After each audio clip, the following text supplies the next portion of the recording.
Kedua, ini yang paling penting, orang yang telah terpapar virus corona wajib menjaga dan mengisolasi diri agar tidak terjadi penularan kepada orang lain. Saya ulang, orang yang telah terpapar virus corona wajib menjaga dan mengisolasi diri agar tidak terjadi penularan kepada orang lain.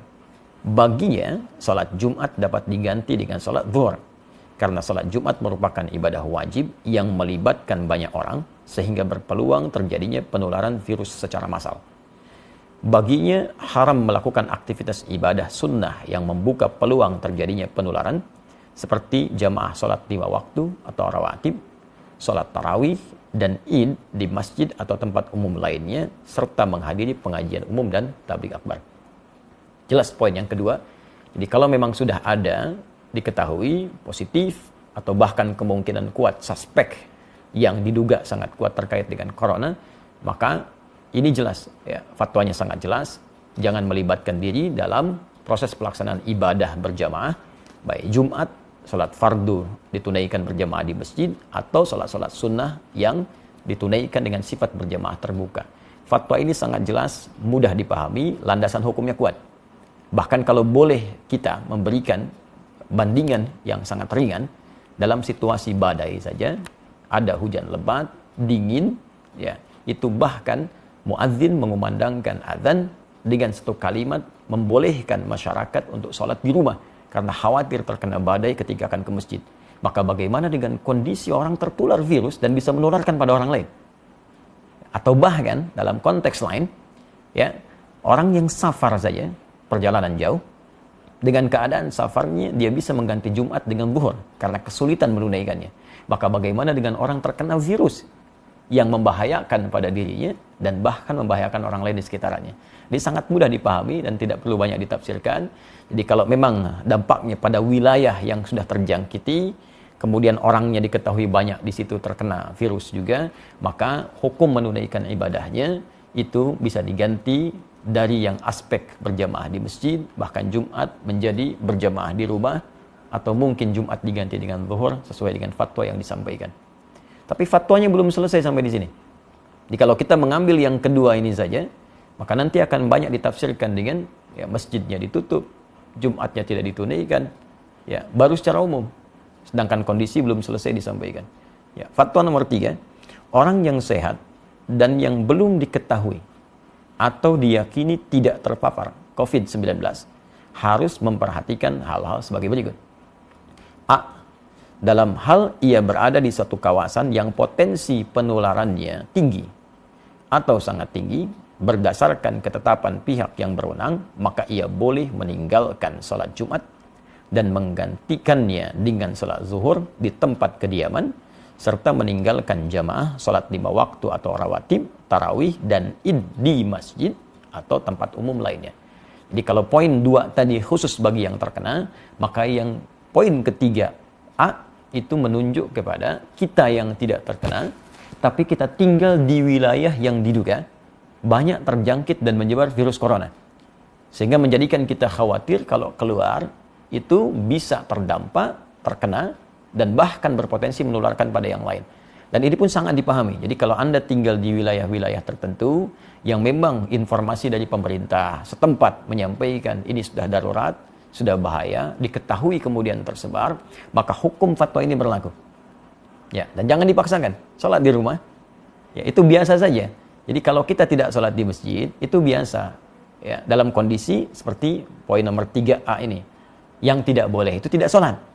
Itu poin pentingnya. Jadi kalau memang di tempat kita ditemukan situasi, diketahui banyak terjangkit, jangan paksakan situasi datang ke masjid. Ya, bahkan boleh Jumatnya gugur dan diganti dengan zuhur. Dan pahalanya sama dengan ketika kita menunaikan di masjid. Ya, saya sampaikan hadis Nabi sallallahu alaihi wasallam, riwayat sahabat Abu Hurairah radhiyallahu taala anhu, Nabi pernah menyampaikan, "Idza maridul 'abdu aw safar kutiba lahu mithla ma kana 'alaihi muqiman sahihan." Kalau ada seorang yang sakit atau bahkan sedang perjalanan jauh, dia tidak bisa menunaikan ibadah rutin seperti biasanya, maka apa yang dia tunaikan pada saat itu dihukumi sama pahalanya dengan kebiasaan dia semula. Saat sehatnya, saat normalnya. Anda saat safar, kemudian menunaikan yang sempurna jadi qasar, zuhur 4 jadi 2, sunnah tidak dikerjakan, padahal sebelumnya biasa Anda tunaikan. Maka kalaupun Anda kerjakan qasar, sunnah tidak dilakukan, tetap pahala dituliskan sempurna seperti kebiasaan Anda. Anda yang rajin ke masjid, kita yang biasa Jumatan, karena kondisi ini tidak memungkinkan ke masjid, dan tidak kita tunaikan berjamaah di masjid, kita tunaikan di rumah untuk menjaga diri pada aspek yang sangat penting, maka pahalanya pun sama dengan Anda mendatangi tempat ibadah itu. Tapi kalau Anda memaksakan diri sampai tertular atau menularkan pada orang lain, maka bukan hanya berpeluang keliru, tapi berpeluang juga dosa di dalamnya. Fatwanya belum selesai. Pada poin B, dalam hal ia berada di suatu kawasan yang potensi penularannya rendah. Tolong disimak baik-baik. Dalam hal ia berada di suatu kawasan yang potensi penularannya rendah, berdasarkan ketetapan pihak yang berwenang, maka ia tetap wajib menjalankan kewajiban ibadah sebagaimana biasa dan wajib menjaga diri agar tidak terpapar COVID-19 seperti tidak kontak fisik langsung, bersalaman, berpelukan, cium tangan, kemudian membawa sejadah sendiri dan sering membasuh tangan dengan sabun. Nah, ini penting dibacakan bagian kedua ini supaya kita mengetahui ya, bahwa fatwanya belum selesai. Jadi kalau di wilayah kita berdasar keterangan dari aparatur setempat, ya pemerintahan setempat menyampaikan di wilayah ini baik, di wilayah ini diduga kuat belum tersebar atau kecil kemungkinannya, maka kita berjamaah seperti biasa. Jadi tidak harus menutup tempat ibadah. Jumat berlangsung, ya ibadah 5 waktu berlangsung, dan kehati-hatian tadi kita lakukan.